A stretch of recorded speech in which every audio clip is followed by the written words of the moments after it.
Lahat po tayo ay may choice na pinipili sa buhay natin. Sometimes, these choices appear easy. Sometimes, they seem difficult. Faith often complicates our choices. Walking with God requires many extra considerations. What does God desire for me to do? How do I know God's will for my life? Following Christ brings direction each day. Those who live extraordinary are not the most talented, but the most available. They are not the most powerful, but the most servant-oriented. They choose God's will in spite of their own. They chose God's power when they are weak. Moses' story begins with his parents' legacy of faith. Moses was born in Egypt. As we consider God's will, we understand there is both an ultimate will of God and a moral will of God. He laid out the clear moral laws in the Bible on how to think, what to value, and how to act. And Amram and Jochebed know that genocide went against God's moral will. When we face a decision, one of our first questions should be, does this violate God's revealed moral will in Scripture? This clear up many issues in life. We are called to be loyal to those governing us, but it does not mean we should submit blindly. It's true. Right? We should submit to the government or loyal to government, but we should not be blindly submit to them. I'll give an example. In Acts chapter 4, verse 19 to 20, please read that. We can see Peter and John here.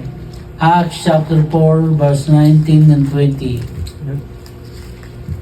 Look at that. Yeah, I agree. Yeah.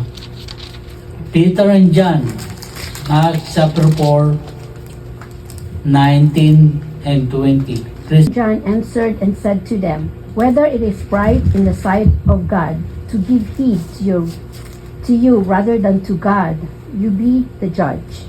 For we cannot stop speaking about what we have seen and heard.